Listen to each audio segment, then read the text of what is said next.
Iniciar a gravação e vamos pro Imperador. Pronto, vamos pro Imperador. Então, gente, boa noite a todos, boa noite a todas. Hoje a gente vai falar do capítulo 4 do Dogma e Ritual de Alta Magia.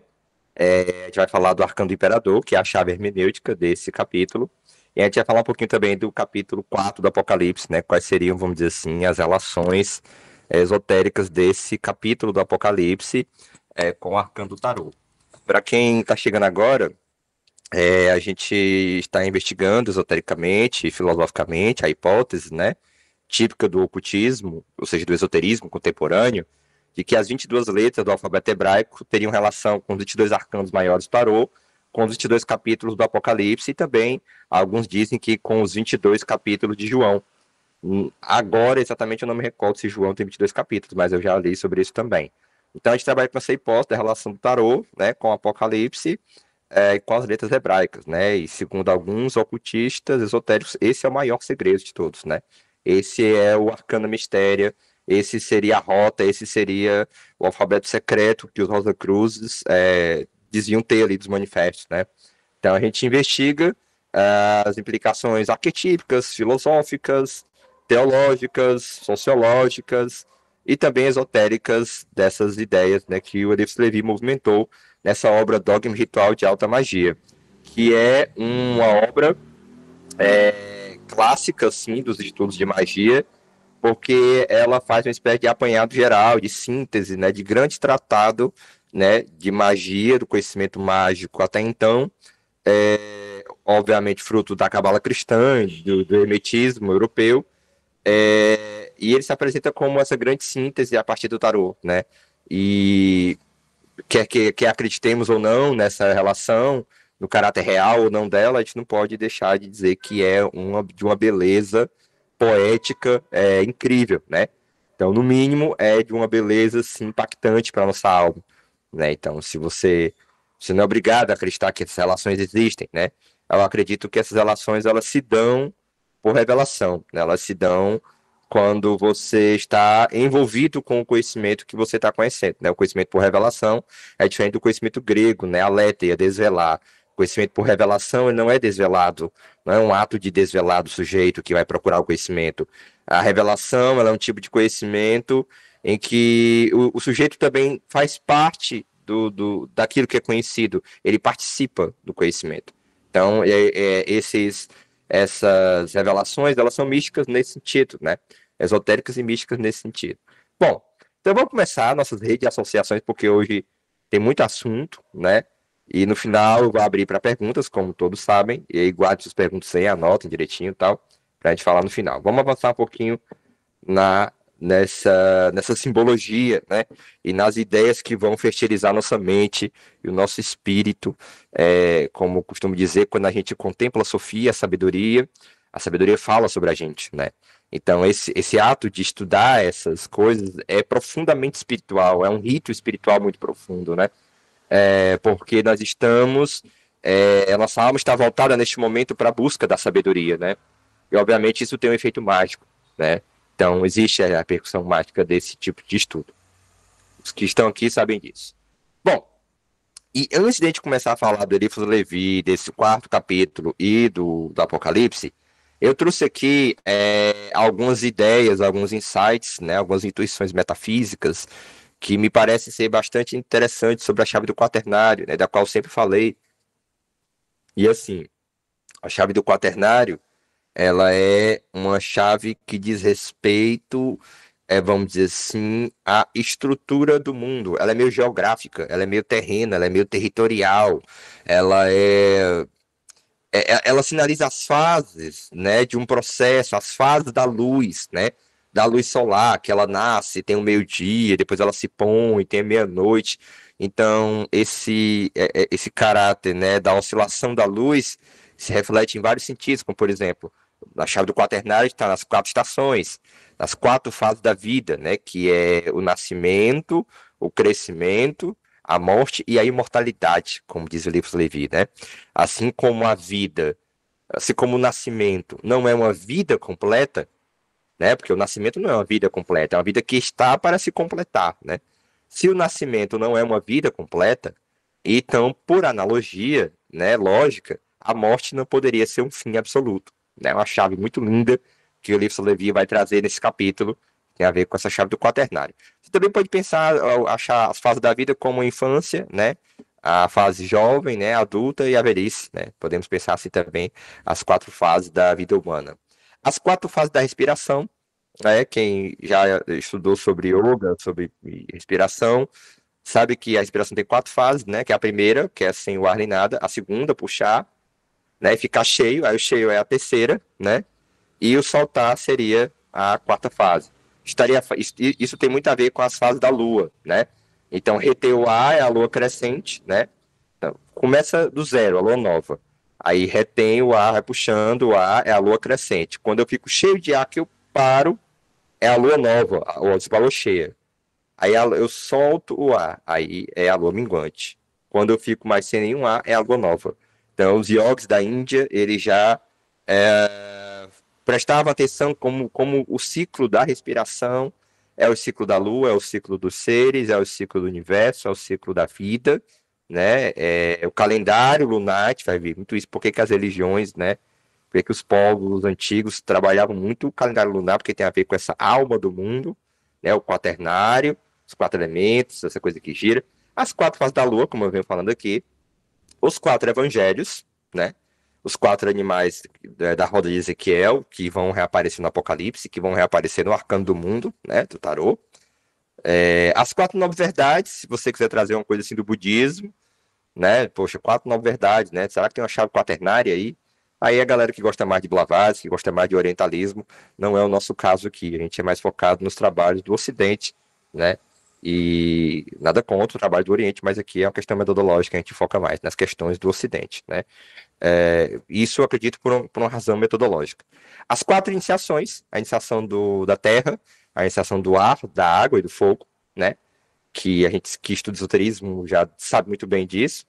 O William Levy vai tratar isso nesse capítulo do quaternário, um pouco dessas iniciações. O que seria você está atravessando a iniciação do fogo, então você está atravessando a iniciação mais difícil, né? Que é um teste da sua fé, da sua motivação, né? Se você está atravessando a iniciação da terra, então você tem que aprender a lidar com o que você ganha, com o seu rendimento, com os seus talentos, por aí vai, né? Então a gente vai falar um pouquinho sobre isso mais na frente. Os 40 dias da quaresma, né? Obviamente o 40 é 4 vezes o 10, né? Então tem uma chave quaternária aqui envolvida também, os 40 dias da quaresma, que é esse momento dessa terra negra, desse Kemet, né? Dessa origem, desse caldeirão, né? Que vai gestar o Cristo, né? Que vai fazer o Cristo ressuscitar. Então, a quaresma ela é uma preparação, ela é um caos, né? Um caldo primordial, como se lembrasse esse caldo primordial da qual vai emergir e ressuscitar o Cristo, né? Os 4 naipes dos arcanos menores, né? Os naipes de paus, espada, ouro e copas, né? Então, essa chave dos arcanos menores, a gente pode perceber muito bem, é a magia natural, né? Não é à toa que vai ter relação dos 36 arcanos menores, né? Que é os 4 9, né? Os 4 9 dá 36. Relações com os 36 Diamonds, com as 72 chaves aí da Salomão. Então existe essa coisa, né, da magia do mundo, né, da magia natural, ligada aos arcanos menores, ao quaternário, né, a essa matriz, a essa vida, né? E aí eu queria deixar aqui registrado uma coisa que faz tempo que eu tinha aprendido, na época que eu lia um pouco do René Guénon, né? Na época que eu li o René Guénon, tem alguns textos dele que me deram esse insight muito interessante, que eu trago aqui, apesar das minhas ressalvas com o René Guénon, hoje em dia. A ideia de que, por exemplo, as 4 fases de manifestação da verdade teosófica. A própria verdade teosófica, ela tem uma manifestação quaternária. E olha como isso é interessante. Sério mesmo. Eu colhi isso, lembrei disso, cara, vou colocar essa chave quaternária que para mim faz todo sentido, né? Aqui nós estamos nas chaves quaternárias que eu estou trazendo aqui para a gente pensar. Primeira coisa, a verdade, ela se manifesta como filosofia perene. Ela se manifesta como prisca teologia. Ou seja, a verdade, ela é a teologia primordial. E ela existe, e nós somos crentes nelas, né? A gente é crente aqui. Se vocês ainda não entenderam, a gente é crente em Sofia. A gente acredita que existe essa teologia primordial, né? Então a gente, no fundo, é crente em uma filosofia perene. A gente que é do esoterismo, a ideia do esoterismo é uma ideia que, ao meu ver, claro que há divergência sobre isso, né? De alguns autores, mas eu sou da linha que entende o conceito de esoterismo mais próximo da ideia de uma teologia primordial, né? Ou seja, o que seria uma teologia primordial? Seria como se fosse a raiz, né, da qual todas as outras religiões seriam os ramos da árvore.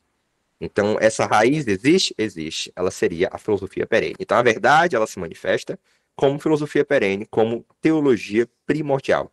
A verdade teosófica, tá? Estou falando da verdade filosófica, a verdade teosófica. Aí, o que que acontece? Em cima dessa filosofia primordial, vão surgir tradições históricas. O cristianismo, o budismo, o islamismo, o hinduísmo, o jainismo e por aí vai. Então, surgem como manifestação humana e na natureza, cultural, na verdade, né? As tradições históricas que são expressão dessa filosofia perene. Né? E aí nós podemos perceber essa filosofia perene como fogo, porque é ela que vai iluminar o caminho, né? Ela não se investiga, você não olha para ela, mas ela ilumina ao redor. Então você tem que olhar para aquilo que ela está iluminando, não diretamente para ela. Né? Então tem uma chave da revelação aí. Né? O que é o conhecimento por revelação? Não é o que você tenta descobrir, é o que através dele você vai entendendo o caminho. Entendeu? A gente vai discutir muito, gente, esse conceito de revelação daqui para frente, tá? Não só por causa da minha proximidade com esse conceito por questão de doutorado, né, sobre o Schelling, mas porque esse conceito entra para a gente entender muita coisa dentro do esoterismo, dentro da teosofia, dentro do campo da mística e da religião. E a tradição histórica é o que? A memória, é os antepassados, é a conservação da memória. Então tem a ver com o naipe de copas, tá muito a ver com a água, né, com a memória, com a ancestralidade, né, com aquilo que é passado, com aquilo que vem de longe, né? E nós temos, dentro de cada tradição histórica, as doutrinas. Então, por exemplo, na tradição histórica cristã, né, que é uma expressão da filosofia perene, nós temos a doutrina católica, nós temos a doutrina protestante, nós temos a doutrina ortodoxa, nós temos a doutrina Rosa Cruz, né, que é um ponto fora da curva, né, porque é uma doutrina esotérica, não é uma doutrina religiosa, ou seja, é uma doutrina que é esotérica, ou seja, é uma doutrina que enxerga o cristianismo não como o ponto de partida da revelação. Quem enxerga o cristianismo como ponto de partida da revelação é a Igreja Católica e a Igreja Protestante. Para a Igreja Católica e para a Igreja Protestante, a revelação surge a partir do Cristo. O Cristo é a revelação. E a história da Igreja é a história da revelação. Para nós que flertamos com o cristianismo esotérico, seja a Rosa Cruz ou outras linhas, nós pensamos como Schelling, né, na sua filosofia tardia, na sua filosofia da revelação, ele vai dizer e vai pensar o cristianismo. Ele vai dizer o seguinte: é porque existe uma revelação do absoluto na história é que existe o cristianismo. Então, esse absoluto, ele se manifesta primeiro como natureza, então ele atravessa o reino mineral, animal, humano, angélico, daimônico, e depois ele vai se manifestar na cultura, né, nas religiões. Então, o cristianismo ele é dependente de uma revelação mais primordial, que é a própria natureza, que é a própria existência. Né? Então, é assim que nós, que somos da doutrina cristã esotérica, pensamos. Né? Nós não pensamos o cristianismo como a verdade que superou todos os outros, a verdade única e todos os outros estão errados. Não. O cristianismo é apenas mais um sintoma, né, do desdobramento desse absoluto da história. Né? Então, ele não está acima. Ele pode refletir para nós, no nosso tempo histórico, de uma forma mais suficiente do que outras representações que já passaram. Então, para nós modernos, talvez nos fale melhor algumas questões que ali são levantadas no cristianismo, né? Então, a nossa doutrina é esotérica. E as doutrinas, olha como é interessante. Na doutrina católica, por exemplo, existem várias liturgias. Existe a liturgia romana, existe a liturgia ortodoxa. Então, a liturgia é terra, é litos, pedra, é o ritual, é a liturgia, né? A liturgia, ela também tem 4 fases. Olha como é, gente, hoje a profundidade está aqui em nível hard, porque eu não estou com pressa para nada. A gente vai conversar aqui até a meia-noite, se vocês quiserem, tá? Quem aguentar fique, quem não aguentar beba água, assista depois, tá tudo gravado. Porque hoje eu tô com a vontade mesmo, assim, de explorar a profundidade nível hard, sabe, assim, acompanha quem puder, quem não puder, pergunte depois no final, tranquilo, tá? Mas é questão que a doutrina, ela é do ar. Por que ela é do ar? Porque ela é estrutura de conceitos, né? Ela briga com outra doutrina, né? Ela organiza as ideias para dizer a minha doutrina é verdadeira, a sua é falsa. Então, percebe que é uma guerra de conceito, é uma guerra de ideias, é uma guerra de espada. Então, a doutrina, ela é espada, ela diz o que é o que não é cristianismo, né? Por exemplo, né? Na doutrina católica, a armaria. A doutrina católica é o cristianismo. Outra doutrina não é cristianismo, né? Temos a doutrina espírita também, que é um tipo de doutrina cristã religiosa, né? Então temos as brigas entre a doutrina, essas espadas, né?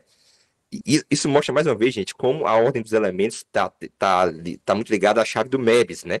Que é fogo, água, ar, terra. Né? Dizem que essa é a verdadeira, essa seria a verdadeira ordem dos elementos no sentido esotérico, né? Não é fogo e ar em cima e água e terra embaixo, né? Como dizia Aristóteles, enfim, como dizia Demócrito, não. É água e fogo em cima, né? E ar e terra embaixo. E aqui fica muito claro isso. A doutrina é o ar, não tem como. Liturgia é terra, não tem como. Liturgia é pedra, ritual é. A liturgia também tem 4 fases, como eu estava dizendo. Ela tem a abertura, olha como é interessante. Ela tem a abertura, né? Ela tem o momento do canto e da prece, da comunhão, né? O momento do clímax, vamos dizer assim. Ela tem o momento do agradecimento, né? E no final, o ritual para fechar a liturgia. Abertura, fechamento, né? Cântico, e tem o momento também da preleção, da reflexão também. Existe o momento da preleção. Parece que o momento da preleção é logo seguida. Logo seguida. Mas, assim, a liturgia tem 4 fases. Né? Eu estava vendo isso no chat GPT, estudando um pouquinho sobre estrutura de liturgia. Achei interessantíssimo isso. Depois eu vou conversar com vocês sobre isso, tá? Sobre a questão da ideia da liturgia, né? Da ideia do teatro, da ideia da representação, né? Terra. E é isso, né? Então a gente fica muito ciente desse funil quaternário da como a verdade teosófica se manifesta e se revela, né? Nesse sentido. Bom, prosseguindo, agora vamos para o que Levi falou, né? O quaternário ele é o princípio de todas as formas.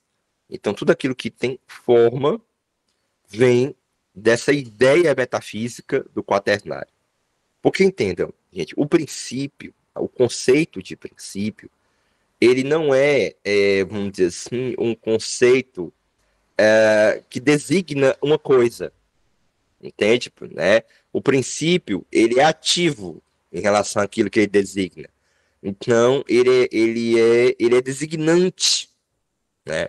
Então, ele imprime o seu selo na coisa. Então, entendem o princípio, né? Como aquilo que é como o sol. Eu não posso olhar diretamente. Eu tenho que olhar para a sombra. Eu tenho que olhar para a coisa, né? Os objetos. Porque ele ilumina os objetos. Então, o princípio é como o sol que ilumina os objetos. Você não consegue olhar para o princípio. Você deduz que esse princípio existe porque você observa as coisas e percebe que as coisas só podem ser explicadas se houver um certo princípio, né? Então, todas as coisas que têm forma, que tem, vamos dizer assim, separação em relação ao todo, né? Elas vêm dessa ideia do quaternário. Rota, né? Que é roda, também tem 4 letras. Rota, tarô, né? A gente sabe que o Levi brinca e traz um prágina, um gnose sobre isso, né? Dizendo que rota e tarô seria uma chave que oculta para dizer rota, caminho, né?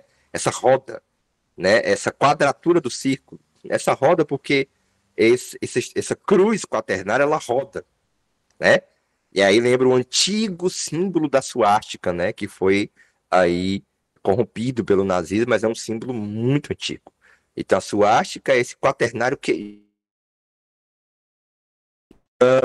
né? E isso me lembra muito um ralo de uma pia, mas não um ralo de uma pia que suga, mas um raio de uma pia que vomita, né? Que ele não tem um centro, mas ele constitui um centro, né? Então, deixa eu ver aqui uma coisa rapidinho, gente. Pronto.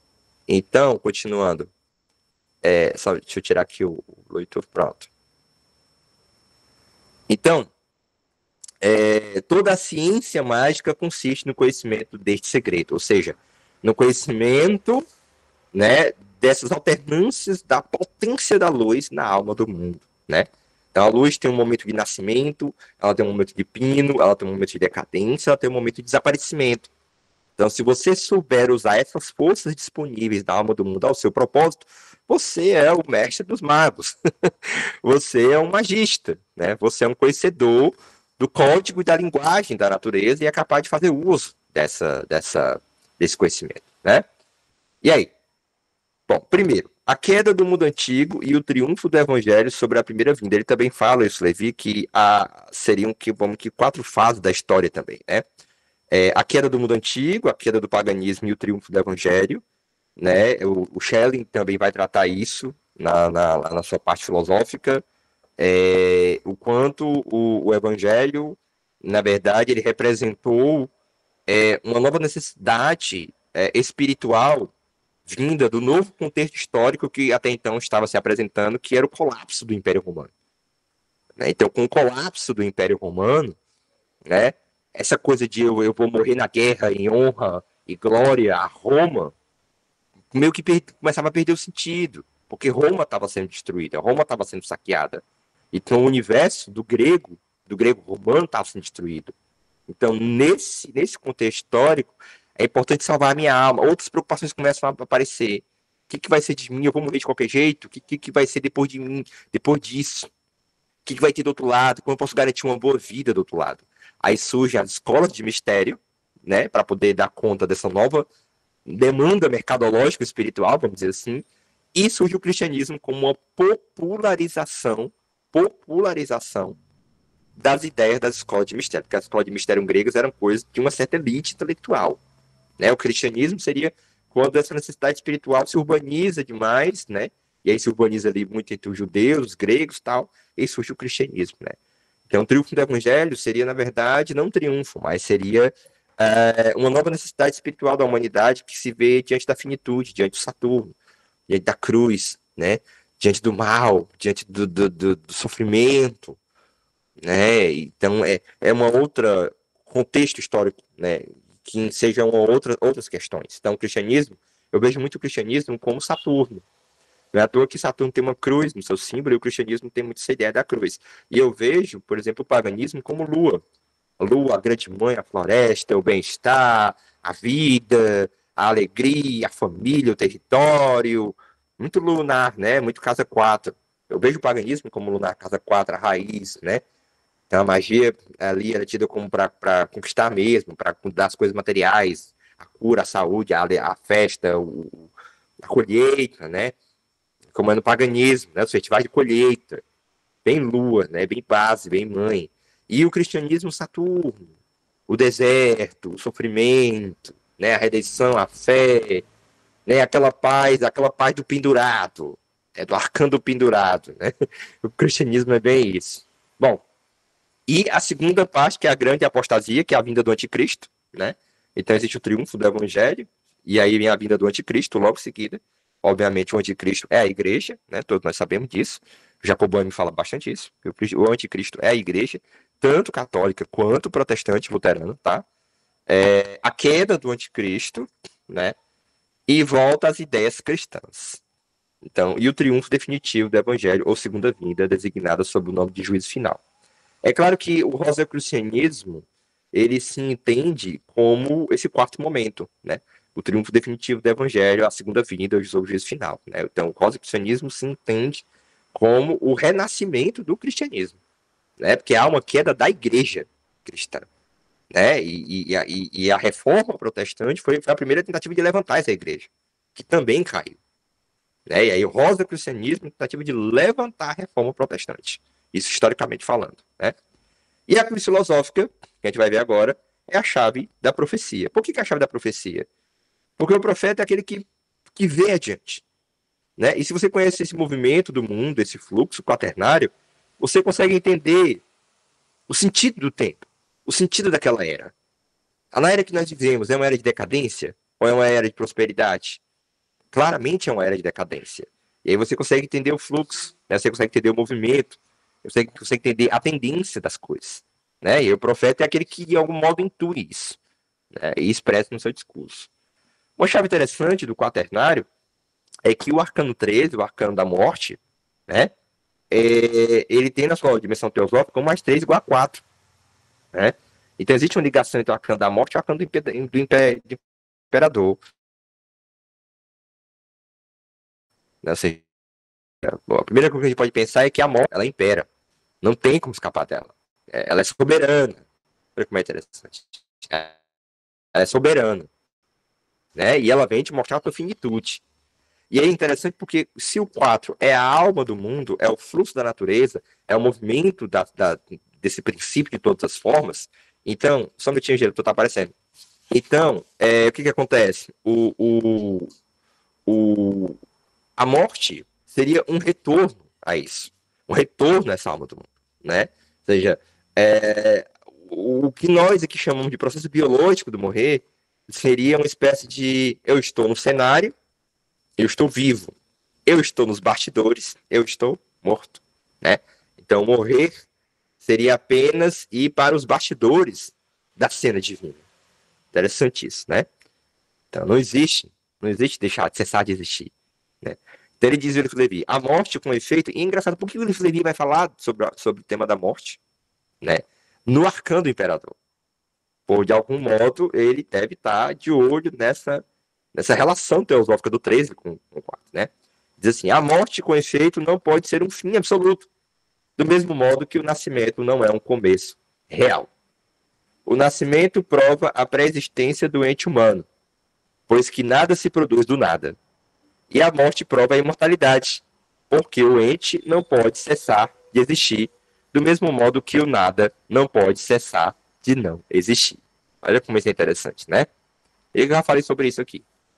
Bom, e ele chega na parte do ritual, né, da parte prática, e obviamente é sobre a conjuração dos 4, né, que eu pedi até para o Caio falar um pouco lá no grupo a origem, eu vi muito rápido, conversa até que depois você quiser falar aqui de novo hoje, um pouquinho sobre essa origem da conjuração dos 4.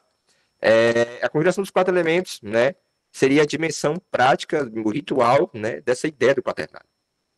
E ele diz assim, os espíritos elementais são como as crianças, atormentam mais os que se ocupam deles, a não ser que sejam dominados por uma elevada razão e uma grande severidade.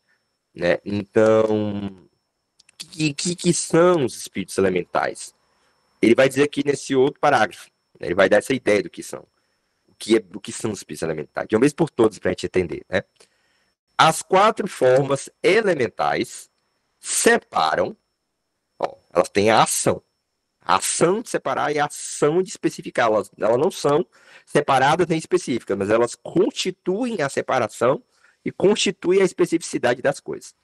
Elas separam e especificam por uma espécie de esboço os espíritos criados que o movimento universal desembaraça do fogo central.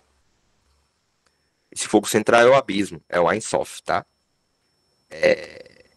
Aliás, é o verbo, desculpa, não é o Ein Sof, não, o Ein Sof é antes do fogo. Em toda parte, o espírito elabora e fecunda a matéria pela vida. Toda matéria é animada. O pensamento e a alma estão em toda parte. Então, quem faz a matéria virar vida, quem faz a matéria se mover é o espírito. Né? É aquilo que movimenta. Então, ele está falando que o espírito tem que lembrar que o Eurípides Levi é francês, né? Então, aqui nós temos um problema semântico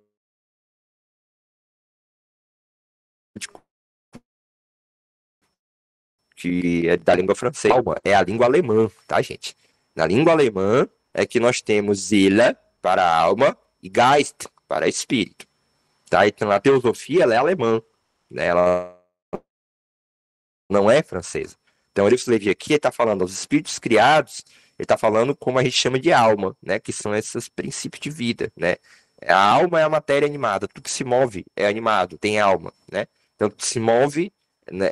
O livro devia falar espírito, mas é porque é questão da língua francesa, tá? Fica bem claro isso. Por isso que o espiritismo vai chamar, que nós teósofos chamamos de alma, de espírito, né? Para nós, da teosofia clássica, o espiritismo deveria se chamar almismo. É o almismo, né? E não o espiritismo, né? O nome estaria errado. Mas como é francês, está certo por francês, né? Em toda parte, o espírito elabora e fecunda a matéria pela vida, como eu já falei. Então, o que são os elementais? Aqui, voltando aqui. São essa coisa que especifica, essa coisa que estrutura os seres, né? Essa coisa que vai, que dela brota os seres. Então, eles são forças amorais, por F. Levi. Né? Por que são amorais? Porque eles estão no fundo da natureza, né? Para a evolução, estão no começo da evolução. Então, eles não são assim imorais, antimorais, né? Continuando aqui. A conjuração dos quatro. Para dominar e submeter os espíritos elementais, é preciso nunca se abandonar aos defeitos que os caracterizam. Assim, nunca um espírito leviano e caprichoso governará os seus. Nunca uma natureza débil, fria e inconstante será senhora das ondinas. A cólera irrita as salamandras, e a grosseria cúpida faz dos que domina joguete dos gnomos, né?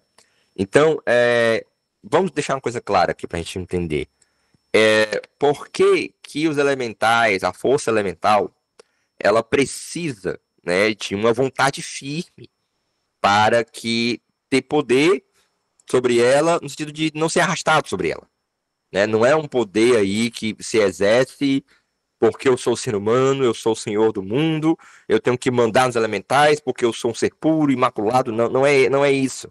Acho que a gente tem que se afastar um pouquinho dessas compreensões muito apressadas, muito caricaturais, né, de assuntos que são mais complexos que isso, né? Que já que isso aqui tá ligado à sabedoria imemorial, então é mais complexo que isso. Então, quando a gente fala, por exemplo, de que tem que ser uma vontade firme para poder não ser arrastado por essas forças elementais, isso tem um fundamento na ideia de como se organiza os três princípios: a vida divina, né, a vida humana e a vida natural. Então, quando se tem uma perspectiva de que o movimento é das trevas para a luz, né, o movimento é do abismo para a luz, então os reinos elementais é o passado, é o começo desse abismo, né?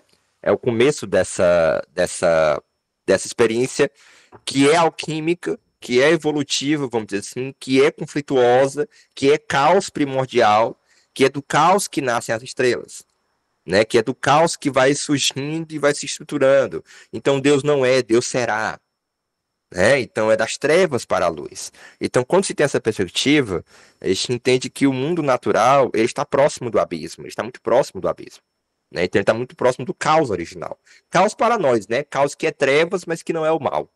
É trevas divinas, né? Eu costumo dizer, por exemplo, com professores, né, que dão aula no ensino fundamental, eles dizem assim: as crianças são muito agitadas e tal, e a criança gritando, a criança chorando, a criança correndo, a criança se machucando, não sei o que, não sei o que, não sei o que, é diferente da aula no ensino médio. Eu digo, as crianças são assim porque elas estão, enquanto consciência, mais próximo desse umgrund, desse abismo, desse caos primordial. Entende? Quer dizer, então a criança, você vê essa questão da inocência, ou seja, ela está antes do bem e do mal. Porque ela está nessas trevas divinas, próximo das trevas divinas. Não é do mal. O mal é depois. O mal é já a consciência do bem e do mal. Já é depois. Ou seja, o elemental é incapaz da maldade. O animal é incapaz da maldade. A criança é incapaz da maldade. Então, essa condição não é uma condição mais evoluída, filosoficamente falando. É uma condição mais fundamental, originária, né? De que o errado é tentar voltar para ela. O errado é tentar olhar e não querer sair dali, né? E não seguir adiante, como fez Lúcifer, né?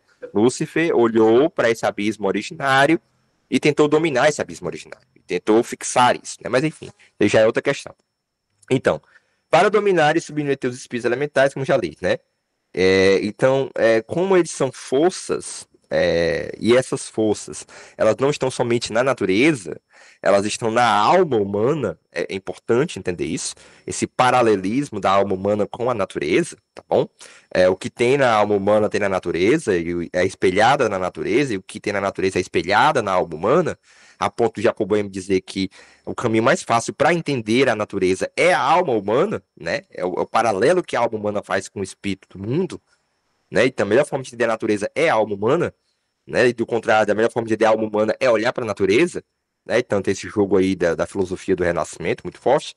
Então, nesse jogo, você entende que essas forças, que são forças cegas, elas também estão na alma, né? Então, se você deixar essa força dominar, então quem vai dominar sua alma são as forças elementais. Então, por que que sua alma acaba se retroagindo, acaba, vamos dizer assim, por que que nesse momento a alma se afastaria do divino quando se aproxima do elemental? Não é uma questão moral, é isso que eu queria que você entendesse. É uma questão metafísica mesmo. Porque quando ela se aproxima dos elementais, ela está olhando para o abismo, ela está olhando para trás, ela está olhando para o passado de Deus. Entende? A dinâmica do divino é diferente, então ela está olhando para o passado. Então, assim como Ló, ela vai se petrificar, né? Assim como Jacob Boehme, né? Quando olha para trás, o mundo se materializa.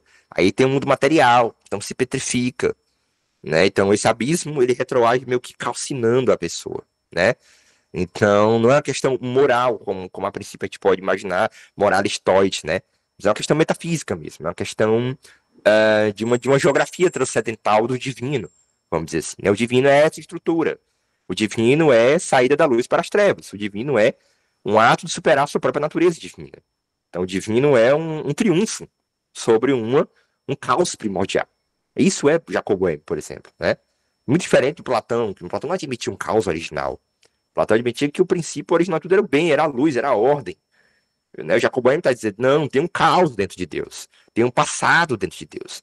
Tem umas trevas divinas dentro de Deus. E aí, né, a gente sabe de onde é que isso aí vai desembocar, né? Que tipo de teologia isso vai desembocar. Bom, até a cabala do Isaac Luria também tem isso com a Ensof, né? O Parabrahman lá dos teosofistas e tal. Bom, então, aí ele vai dizer agora, então, qual seria a virtude, né? Que você desenvolve a vontade, e Deus é vontade, Deus não é substância, né? Como no Platão, como em Plotino, Deus agora é vontade. Por que ele é vontade? Porque ele não tem razão para criar o mundo, ele cria porque ele quer, é um ato da sua vontade, é um ato de liberdade de Deus, né? A criação do mundo, a manifestação, na verdade, a criação do mundo, ele meio que foi obrigado por conta da queda de Lúcifer, mas a manifestação é um ato de vontade divina. Quando entra o cristianismo, o judaísmo, já se entende Deus não mais como uma substância primeira, um motor imóvel que vai colocar tudo em movimento. Não, isso é pagão. Quando chega o conceito de verdade como revelação, vinda ali do judaísmo, e depois do cristianismo, e as religiões abraâmicas, vem uma outra chave, né, de que Deus é vontade, liberdade. Então, Deus não é algo que já está pronto, é algo que ilumina, é algo que vem a ser, é algo que se desdobra, né? É a planta que ela vence as trevas da terra para brotar. Então, toda a natureza está imitando um processo de parto doloroso do divino. Entende? Se a natureza é a chave para Deus, então Deus nasce de um parto doloroso. Deus começa nas trevas. Eu sei que é louco falar isso para muita gente dizer que Deus começa nas trevas, né? Mas se você entende trevas como o mal, aí você vai se assustar. Você não tem essa diferença que o mal é outra coisa. O mal é o que vem do livre-arbítrio, é outra história. Aqui é trevas divinas de obscuridade, né? De incognoscibilidade, né? Que o Jacob vai chamar também de fundo mágico da realidade. Ele vai dizer aqui, porém é preciso ser pronto e ativo como os círculos, né? Ou seja, você falou uma coisa, meu chapa, você cumpre aquilo que você falou, entendeu? Não tem negócio de falar uma coisa e fazer outra, não. A iniciação do ar, a chave elemental do ar é ser coerente. O que eu falo é o que eu faço. Se eu digo para você que eu vou tal dia e tal canto, se eu não puder ir, eu lhe aviso. Entende? Então, é isso, né? É flexível e atento às imagens como as ondinas. Enérgico e forte como as salamandras. Laborioso e paciente como os gnomos. Por quê? Porque quando você desenvolve essas virtudes ligadas a esses elementos, você está elevando essas forças elementais a experimentar dentro dela, através de você, um momento mais avançado do divino, que é o momento humano. O momento humano é quando sai dessas trevas e vê um coração de Deus, o Filho. Né? O Pai é essas trevas, o Filho do Pai. O Filho do Pai é a humanidade também. Então, a experiência humana é a experiência de Deus como filho. Jacobo, não sei se vocês sabiam disso, né? Por isso que quando os elementais experimentam no ser humano a virtude da paciência e do ser laborioso, eles estão experimentando essa fonte na sua dimensão divino-humano e não mais divino-natural. Divino-humano, divino-natural, divino-divino. Deus, homem e natureza. É o sistema do mundo, como a gente sabe. Né? Quando estiver bem firme nessa disposição, o mundo inteiro estará a serviço do sábio operador. Então, o que eu estou querendo dizer aqui? Eu estou querendo dizer que eu acho que é importante a gente afastar um pouco essa ideia de que essas virtudes são morais, moralistoides. Não, elas não são virtudes morais. Elas são virtudes éticas. É importante a gente entender essa diferença. Por que são virtudes éticas? Porque elas estão estruturadas no modo como a existência é, como o ser divino é, como a natureza se desdobra, como Deus se desdobra. Então, ela é ancorada numa cosmogonia, numa estrutura do mundo, numa ideia do que é o mundo. O mundo é desse jeito. Se ele é desse jeito, então melhor para mim é fazer assim. Isso é a ética. Não é um mandamento, que se você não fizer assim, você vai ofender a Deus, e você é um pecador, e você vai para o inferno. Isso aí é como a igreja terrena, como o anticristo, distorce. Né? Como ele distorce o que são as virtudes teosóficas, que são virtudes éticas, não são virtudes morais. Aí a galera fica só com o nível superficial aí na internet, por aí, pelos livros, enfim, a galera, e fica só nesses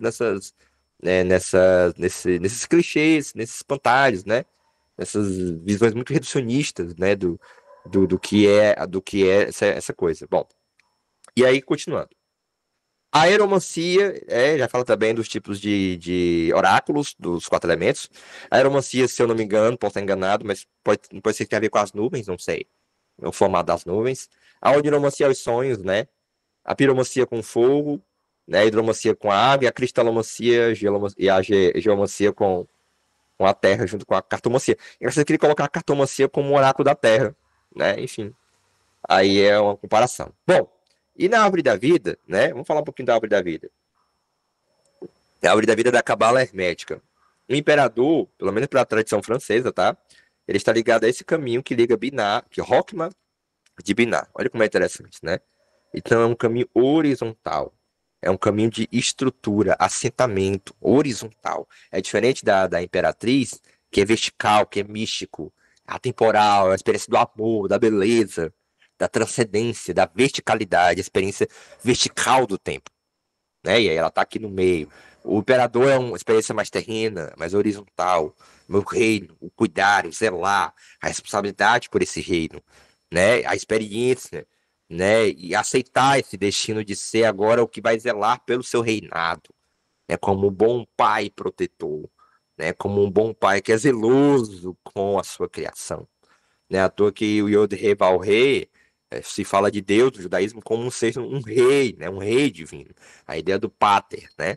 E vai ter escolas esotéricas que vão associar ao Júpiter, né? Algumas vão associar ao Ares também. Eu acho que a inglesa é o Ares, se não me engano. Eu acho que na francesa é o Júpiter, se eu não me engano. Mas enfim, vamos aqui. Dalet, né? Que é a quarta lei do alfabeto hebraico, associada ao imperador. A porta, o seio, como ideia de alimentar e ser alimentado. Olha aí o cuidado, né? Júpiter e Ares. Vênus eu não sei quem é que está associando a Vênus isso, mas enfim. Verde esmeralda, azul celeste, rosa ou cereja rajada de verde claro. Guarda esse verde esmeralda, porque lá no Apocalipse vai aparecer a esmeralda. No quarto capítulo. Olha como é interessante. Corresponde à filosofia hermética, isso no Valentim Tombeck, né? As 22 meditações do tarô, né? Nós temos o mago é a mística, né? A papisa é a gnose, a imperatriz é a magia sagrada, né? E o imperador é a filosofia hermética, né? Que é a filosofia dos 4 elementos, dos 4 pontos, das 4 fases da vida, das 4 grandes chaves e por aí vai, né? De todo esse conhecimento quaternário, do seu mapa astral, dos naipes, por aí vai. E a obediência, né? A obediência sagrada, né? Aquela obediência que nela é uma obediência de subserviência. É uma obediência a um princípio transcendental que se sente no coração, que se revela no coração, né? O imperador, a pedra cúbica, né? O quaternário, a pedra cúbica, forma a autoridade, a adaptação. Lembrando, gente, que a autoridade não é diferente de poder, né? Então, talvez o ideal seja poder, né?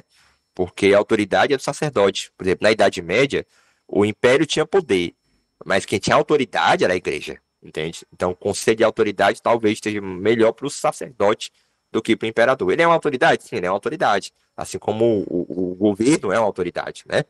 Mas a autoridade mesmo de mais profundo, espiritual, é o sacerdote, é a igreja, enfim, é a revelação, né? Enfim, a espiritualidade, né? 14º caminho, que é esse caminho aqui, né? De Binah, de Hokmah para Binah, ou seja, da sabedoria para o entendimento, né? Ou seja, manifestar aquilo que está mais abstrato, sabedoria, para o entendimento, para aquilo que de alguma forma tem mais estrutura. Então, é um processo de estruturação. Olha como é interessante, tudo a ver com o quaternário, né? Que a gente viu até agora.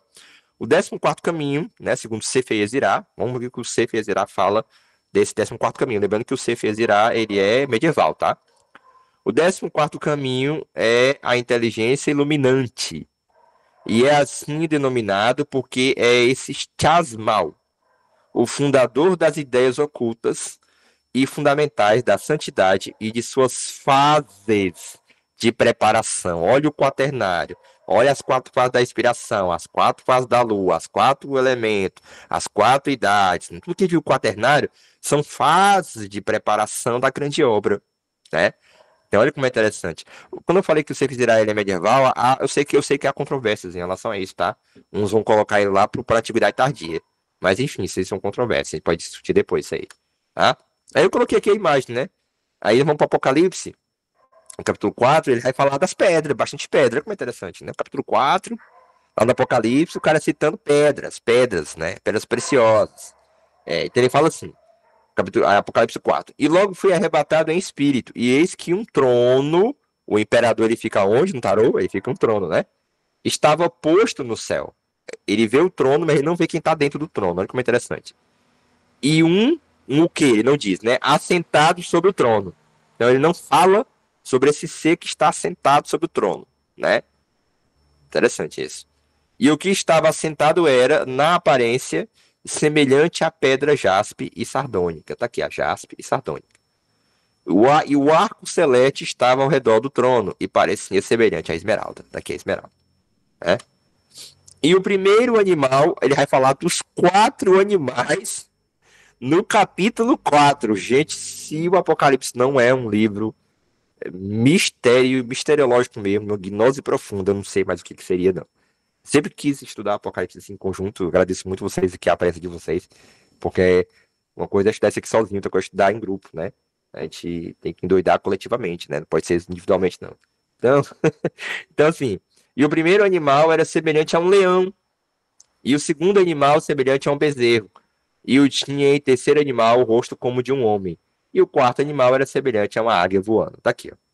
Né? Ou seja, olha a cruz, olha o quaternário, olha esses 4 animais. Gente, esses 4 animais, né? Obviamente, está ligado aí ao de Rebalré, as 4 fases da inspiração, os 4 quadrantes do mapa, os 4 naipes, enfim, o arcano do mundo. Então, as associações são infinitas, né? Com os 4 elementos, etc e tal, tá? Então, assim, o que ele quer dizer? Que quando você domina essa estrutura, né? Quando você entende esse fluxo, você entende o movimento do mundo, né? Você entende para onde as coisas vão, o que vai ser depois, né? Isso que é a questão da profecia, né? E aí continua o Apocalipse. Digno és, Senhor, de receber glória e honra e poder, porque tu criastes todas as coisas. Lembram lá que o quaternário é o princípio das formas, né? Tá falando dessa matriz, né? Essa engendradora, como vai dizer o Jacob Boehme, né? Para o Jacob Boehme, Deus, né, é uma dinâmica setenária, 7, mas as 4 primeiras dinâmica dele é a chamada engendradora, aquela que engendra todos os seres, né? E por tua vontade são e foram criadas. Então eu vejo aqui a roda do zodíaco, né? Com os elementos, com os planetas, com os naipes do tarô, tudo isso vindo de um ponto, né? Essa geratriz, né? Das formas, né? Dos sinais, né? Do selo de cada coisa, né? Cada coisa é carregada de um selo. Eu sou capricorniano, vocês são sagitarianos, né? Eu sou regido pelo eremita. Nós temos selos, nós temos formas. O conjunto dessas formas é o nosso código, vamos dizer assim, o nosso sigilo, né? Vamos dizer assim. E, finalmente, para abrir para vocês falarem um pouquinho, eu vou falar aqui dos 4 reis, né? Esotericamente, e no tarô a gente sabe que os 4 reis estão associados ao imperador, né? O imperador é o representante dos reis. Então, o que que acontece? Então, o rei de paus, ele é essa virtude do imperador, né? Nos assuntos do naipe de paus. Que é o assunto do naipe de paus? Fé, motivação, batalha, conquistar uma causa. Então, assim. Então, porque o paus é tá ligado à vida, né? A vida que brota, a planta que brota da madeira. Então, é esse vigor, esse fogo, né? Essa vontade de realizar, essa firmeza no propósito, né? Então, essa firmeza ética profunda, né? Então, o rei, ele é o caráter da responsabilidade, aquele que entendeu com a sua maturidade que tem que zelar pelo seu jardim, que tem que zelar pelo seu reinado. E aí o rei de paus é justamente essa pessoa que inspira, essa pessoa que ela é determinada. Então ela contamina ao redor dela, a vontade dela, sabe? Ela tem muita fé naquilo que ela está fazendo, sabe? Por exemplo, meu pai de santo, ele é do signo de Leão, né? Então deve ter outros elementos assim, de fogo muito forte. Então percebe-se que ele tem esse elemento fogo. E a primeira vez que eu cheguei lá, a primeira coisa que eu notei é que ele parecia ter muita fé naquilo que ele estava fazendo. E essa fé contagiava todo mundo. Contagiava todo mundo. É fogo, né? O fogo onde toca incendeia. Então ele é um rei de paus, né? Porque ele inspira essa fé, essa motivação. O rei de copas é justamente essa virtude do rei nos assuntos de copas. Quais são os assuntos de copas? O acolhimento, a compaixão, o perdão, né? Principalmente o perdão. As águas limpam, as águas purificam, as águas diluem essas sujeiras que são nossas mágoas, né? Mágoa, como dizem alguns. Então, o rei de copa é aquela pessoa que ela já é experiente, ela tem alcançou a maturidade emocional. Ela se ama e por isso ela consegue amar as outras pessoas. Ela tem o amor próprio, né, consagrado. Então, é uma pessoa que ela tem essa responsabilidade afetiva, né? Então o rei de copas não vai te iludir se ele não quiser casar contigo, se ele não quiser namorar contigo, não quiser nada sério contigo, vamos dizer assim. Né? Então ele vai dizer isso de primeira. Ele não vai brincar com o teu sentimento, né? Então é uma virtude a se desenvolver e tem pessoas que encarnam isso, né? O rei de espada é o doutor em filosofia, né? O rei de espada é o rei do conceito. O rei de espada é aquele que diz eu sei porque eu estudei. Ou seja, é difícil não saber porque eu estudei muito sobre isso. Então, o rei de espada é aquele que tem um conceito, que tem um detalhe, que tem a compreensão, que tem um rigor, né? O rigor intelectual, conceitual, mas também aquele que sabe dizer o não, aquele que sabe cortar, aquele que sabe ter essa ideia da clareza, dizer, ó, vá por aqui, vá por ali, é melhor para você isso. Então, ele pode ser também um bom conselheiro, no sentido mais de você chegar à objetividade de uma coisa. Você ter tipo, dificuldade de entender as coisas de uma maneira bem objetiva. Porque tem gente que tem armaria. Tem gente que tem muita dificuldade de ser objetivo nas coisas. Então, o rei de espada é o remédio para isso, né? Então, por exemplo, eu vejo Jacob Boehme como rei de paus. Jacob Boehme devia ser um homem de muita fé, né? Vejo, por exemplo, Schelling, filósofo alemão Schelling, como um rei de espada, não tem como. É um rei de espada, né? Vejo Jesus Cristo como um rei de copas. Acho que Jesus Cristo era um rei de copas. Tarefa da consolação, né? Felizes que choram, por aí vai, né? Pelo menos a narrativa cristã, vamos dizer assim. E o rei de ouros, o rei de ouros é a virtude do homem probo, trabalhador, zeloso, né? Que construiu seu patrimônio e agora ele herda para a família dele, né? Então ele se sente bem em cuidar das pessoas. As pessoas estão alimentadas, estão bem, estão sendo ajudadas. Então é um rei muito generoso, a virtude da generosidade, compreender o valor do trabalho.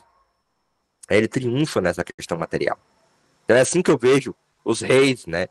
Quando eles saem no tiragem tarô, eles podem indicar uma pessoa, né, que tem essa virtude, como também pode designar a necessidade de desenvolver essa virtude neste momento que você está vivendo, né?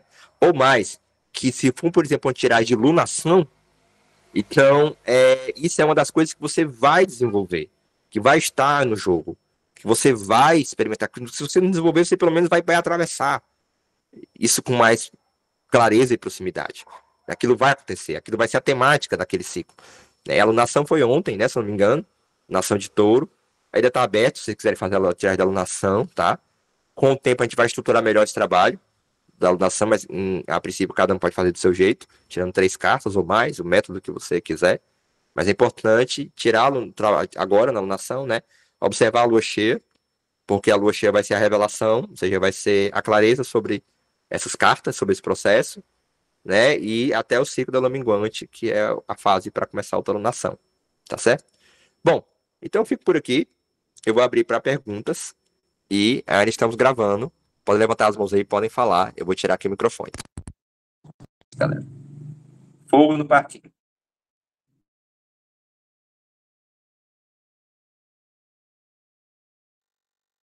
Vocês vão me aguardar pegar mais água, enquanto o pessoal se inscrever para falar aí, tá? Vou pegar água aqui rapidinho, calma aí.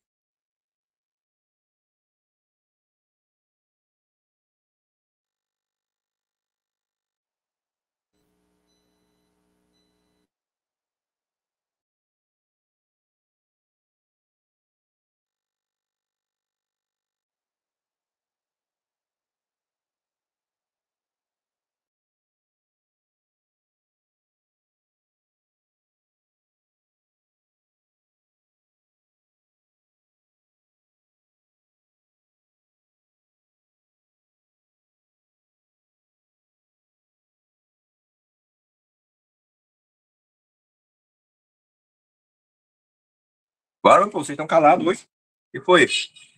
Ou eu saí do grupo? Ou não tá gravando? Não diga isso não, pelo amor de Deus. Não diga isso não. Alguém tá vivo aí? Me fala um oi aí no grupo, por favor. Ah.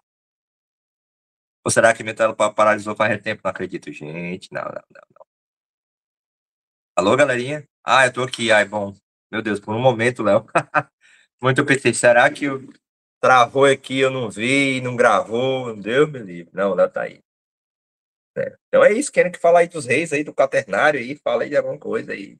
Alguma dúvida, alguma coisa que achou interessante. É aberto aí pra vocês falarem agora.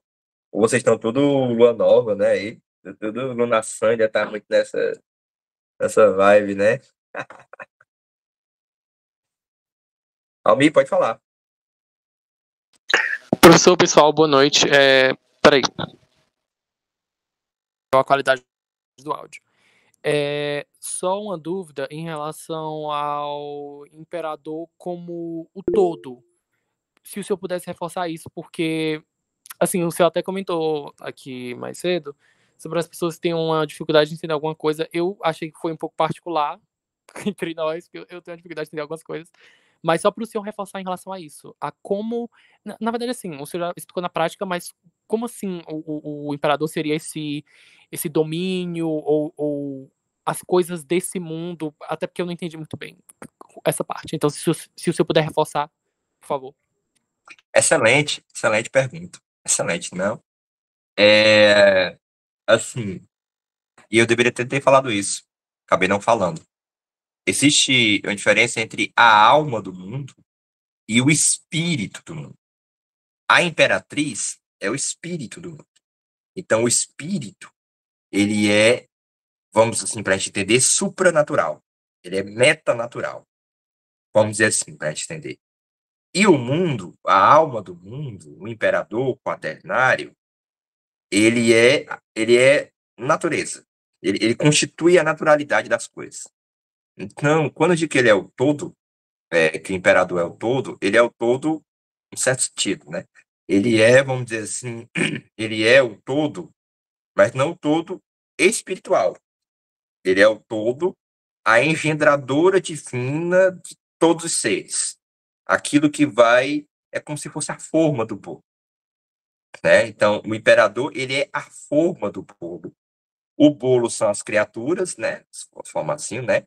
E o espírito do mundo, a imperatriz, seria, vamos dizer assim, se a forma do bolo ela é circular, então a forma é o imperador, certo?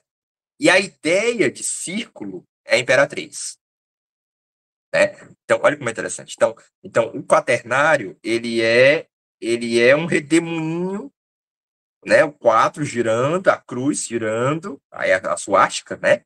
É esse redemoinho, mas o redemoinho não que suga, né? Como é aqui na vida material. O redemoinho que engendra os seres. Então, Então, ele é natural porque ele é o princípio da naturalidade das coisas.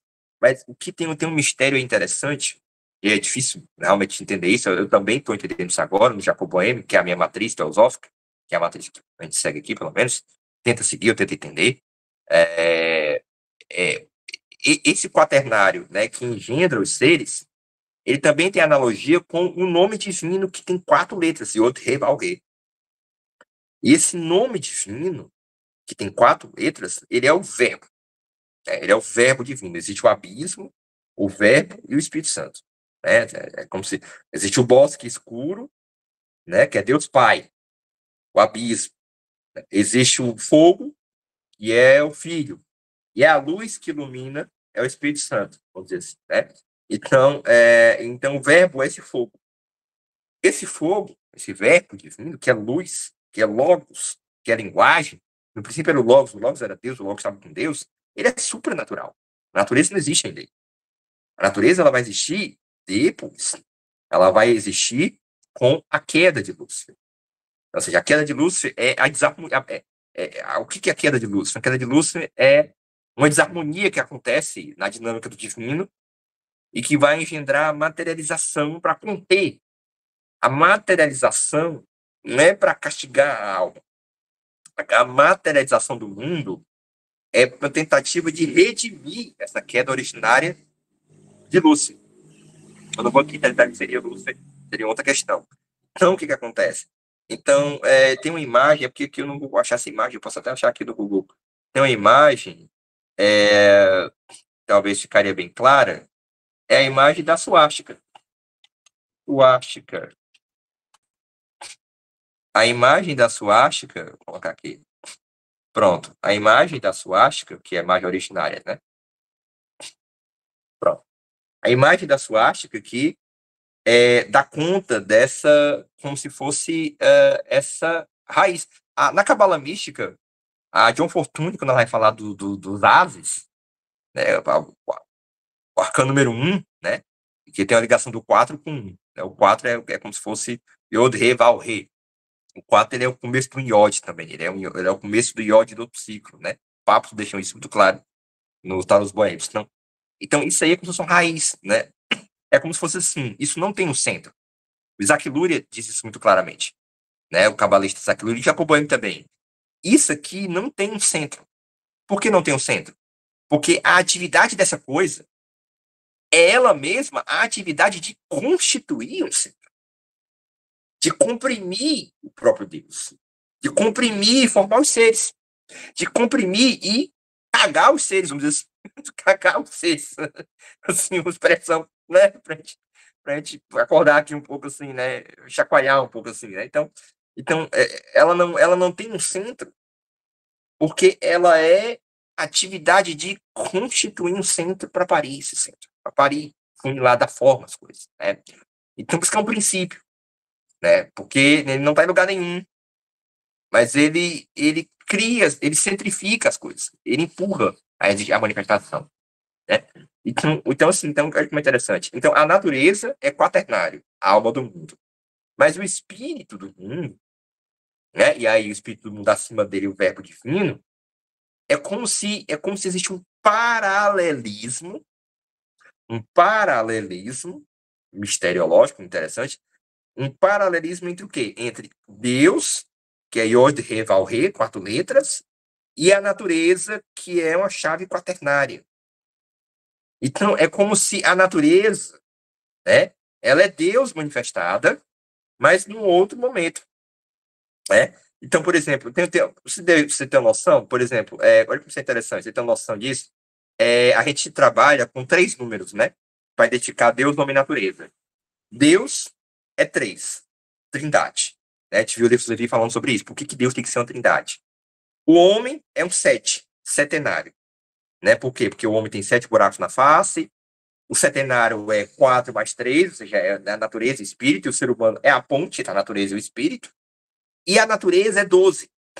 12 signos, 12 apóstolos, 12 e etc e tal. O 12, né, que é 3 vezes o 4, então o 12 é quaternário, né, à toa que os primeiros mapas astrológicos eram quaternários, eram quadrados, não era um ciclo como como vem hoje com Dani Mudiar, esse 12, se você fizer a soma teosófica, 1 mais 2. O 12 tem o algarismo 1, tem o algarismo 2. 1 mais 2, 3. Mas 3 não é a trindade. Então, o 12 é como se fosse um retorno para a trindade. 12 é igual a 1 mais 2, 3. É o retorno para a trindade. Então, a natureza é o retorno para Deus.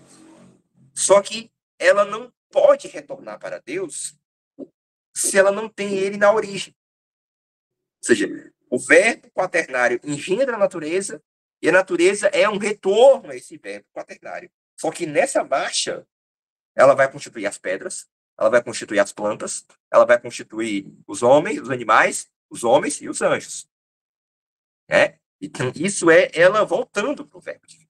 Então, a natureza é quaternária porque ela é como se ela tivesse que conectar com 4 nomes da letra divina. Então, ela é quaternária porque ela, no final, tem que encaixar 4 com 4. 4 com 4, 8. A justiça divina. A justiça é o 8 porque 4 com 4, ou seja, a natureza reconecta-se com o divino.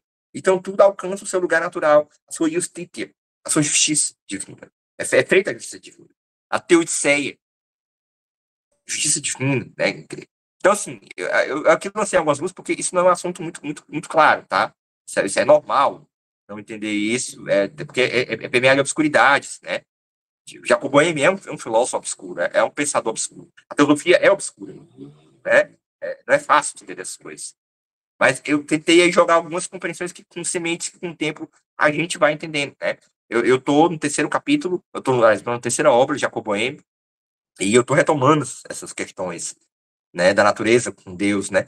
O quanto a natureza, olha como é interessante, o quanto a natureza, né, ela tem luz, ou seja, ela tem o verbo divino, o filho, e ela tem o abismo divino.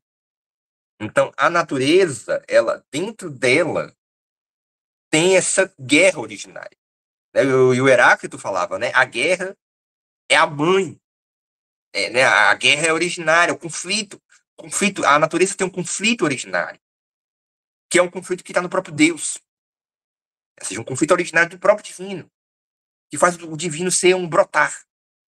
Entendeu? Faz o divino ser uma tarefa, um Aufgabe em alemão. Então, é outra compreensão do divino que rompe com Platão completamente, com Plotino, né? Que Deus era uma cascata, né? O uno bem primordial, que vai desdobrando, e aqui é possível o mal, porque nós estamos muito distante, nós estamos na periferia da geografia divina, o Plotino.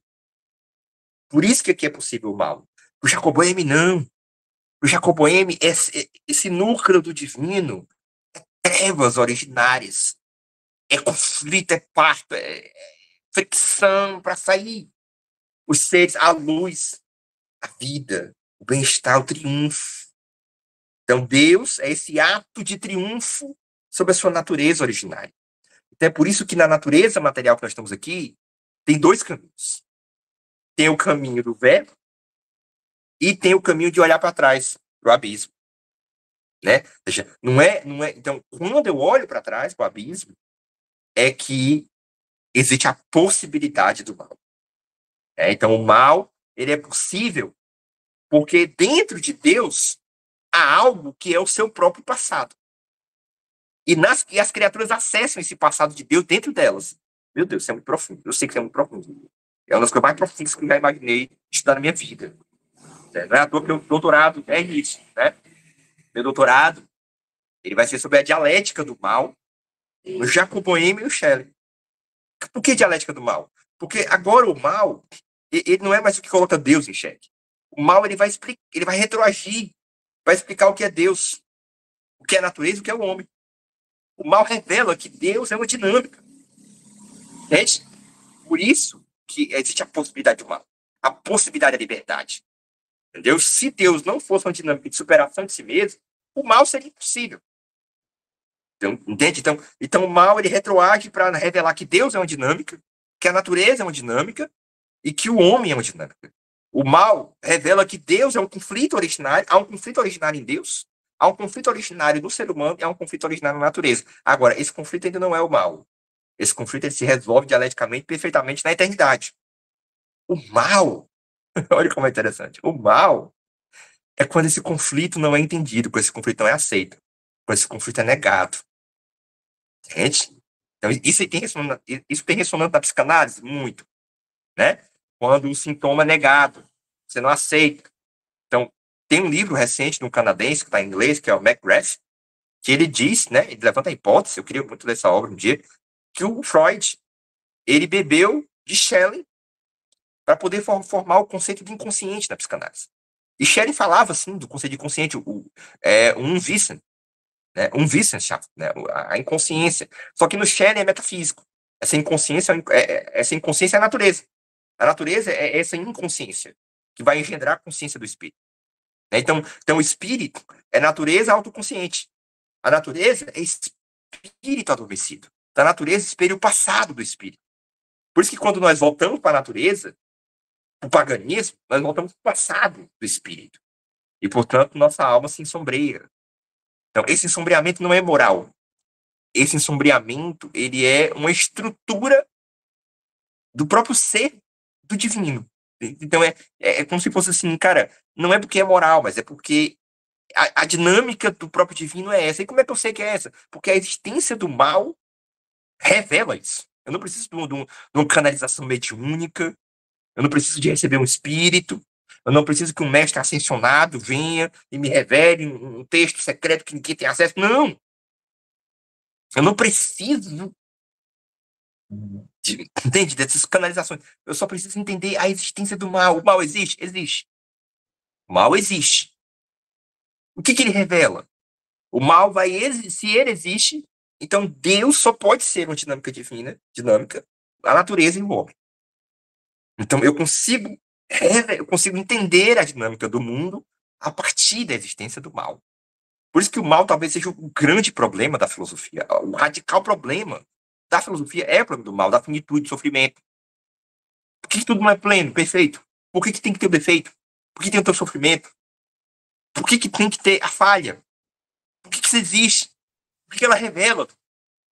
E ela revela muita coisa. Ela revela o próprio Deus. Ela revela o próprio Deus. Então, quando tem a galera que olha para a natureza, a mãe terra, vamos voltar, ela é pura, ela é mais elevada. Eu conversava com um cara, um amigo meu, ele é amigo meu, mas ele há muito tempo não tá falando mais comigo, acho que é correria dele. Que armaria para ele a pedra, o inseto, tem uma consciência muito mais evoluída que o ser humano. Porque ele não causa, não degrada o ambiente, porque está em harmonia com a natureza. Então a pedra, ela vive na iluminação. Eu digo, meu amigo, isso é um romantismo demais, que eu sou romântico, vou na Santa Praia. Isso é muito romantismo. Porque assim, se isso é a luz, então Adão e Eva deveriam ter permanecido no paraíso. É bom que eles permaneçam. Não, a eterna inocência, ela é bela, mas ela é frágil. A queda do paraíso é a evolução, é o mal, é a liberdade. É a queda. Entende? Ou seja, então, graças a Deus que nós caímos. Graças a Deus que nós saímos, libertamos da eterna infância. A natureza é a eterna infância do espírito. A infância é mais evoluída que não. É melhor que o mundo tenha o sofrimento, a queda, a expulsão do paraíso é necessária. Você consegue entender? Então, as pessoas acham que a natureza, a infância, é mais evoluída. Não, gente, entende? Então, a perspectiva da teosofia de Jacob Boehme é uma perspectiva de que, na verdade, o que acontece? A verdade é, para o divino se autodesvelar, a queda é necessária, ou seja, é necessária a expulsão do paraíso para que nós tomemos consciência dos processos e o próprio divino possa se auto-manifestar através da gente, né? Ele possa alcançar seu estado através da gente. Então, vocês conseguem entender. É como eu tenho até alunos meus, eu joguei isso para meus alunos no ensino médio, eu disse assim, gente, se vocês pudessem, vocês jamais sairiam da infância? Digamos que seja possível. Olha, eu vou apertar aqui um botão, pronto, eu não vou sair mais da mentalidade de 6 anos. Vocês queriam isso? Eu não, gente. Desculpa aí, me desculpa, eu não. Eu dei graças a Deus a abandonar o estado da infância. Sinceramente. Foi muito bom? Foi. Foi muito massa? Foi. E veria de novo? Veria. Mas foi bom ganhar consciência, foi bom amadurecer. Foi bom perceber a complexidade da vida. Foi bom, sabe? É bom amadurecer, é bom envelhecer. Entende o que eu tô querendo dizer? É bom sair dessa inocência eterna. Sabe? Então, a teosofia é isso.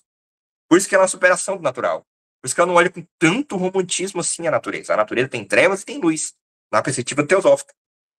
Que não seria um dualismo, no sentido platônico, né? Como a gente estava conversando no grupo, né? Não seria um dualismo moral, mas seria uma dualidade que é do próprio divino.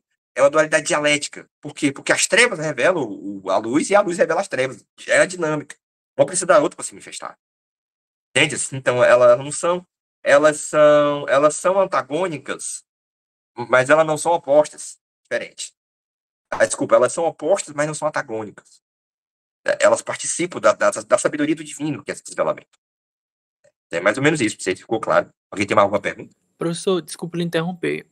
Só para acrescentar ao seu pensamento em relação à associação com o imperador, o Alejandro Jodorowsky, ele, assim, já trazendo ele de praxe, ele conecta o 4 do imperador lá com a temperança. E aí o senhor comentou sobre essa questão da queda, de você conseguir sair dessa eterna inocência, sair dessa eterna juventude e não compreensão do bem e do mal. E aí ele associa o imperador lá na frente com a temperança. E a temperança, como esse conceito de não só prudência, mas como mistura também, eu creio que nesse caso possa ser associado em relação ao mal, você conseguir administrar o mal. Porque, de uma certa forma, se você usa muito da defesa, você se torna violento. Se você acha que, independentemente de palavras, se for com palavras, se for com atitudes e etc. Então, lá na frente ele conecta com a temperança, justamente eu observei isso, de você sublimar o mal em defesa. Porque quem não se defende sempre leva o pato, sempre paga o pato, perdão. Então, só para acrescentar aí na linha de pensamento. Maravilha, não, perfeito, perfeito. Olha, e toda vez que você vem aqui e fala de Jodorowsky, eu até me sinto mal. Porque eu me sinto assim, por que a gente não tá lendo Jodorowsky? Eu fico assim, meu Deus, aí é pra gente tá lendo Jodorowsky, cara, é muito interessante. Então, assim, quando você fala, me instiga mais ainda a gente fazer um estudo sobre Jodorowsky aqui, tá? E aguarde, me aguarde, viu? Eu ainda vamos falar muito de Jodorowsky aqui, acho ele muito interessante para pensar a questão contemporânea. Achei interessante que da temperança, né? Porque a temperança é o 14.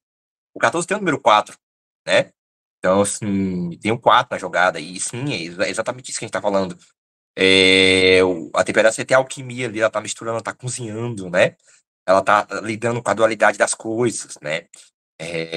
Enfim, então, o interessante é isso, né? Que a gente consegue entender a estrutura de Deus, do homem e da natureza, pela existência do mal, né? É como se o mal acabasse retroagindo para desvelar a estrutura do mundo, né? Tu lembra das 4 liberdades comentadas pelo Valentin Berg? Não, não lembro especificamente. Lembro das 4 virtudes, mas as 4 liberdades não lembro. Se quiser falar aí, não, fala aí. Se quiser falar, pode falar. Se você puder falar, enfim. Eu não lembro especificamente. Mas é isso. Gente, eu queria. Já são 8h26, eu queria que a gente continuasse no grupo. Assim, eu agradecer a presença de vocês. Vamos dar um tempinho por aqui, tá? A gente continua lá e vai pro YouTube já já. Eu vou já publicar no YouTube e é isso. Agradeço a presença de todos vocês. Hoje foi Super Master Blaster profundo. Vai ficar aí pro YouTube. E na próxima aula a gente vai falar do Arcano 5. Vamos falar da chave da cabala cristã e do rosacrucianismo. Valeu, galera. Tamo junto. É nóis. Valeu. Valeu, Almi.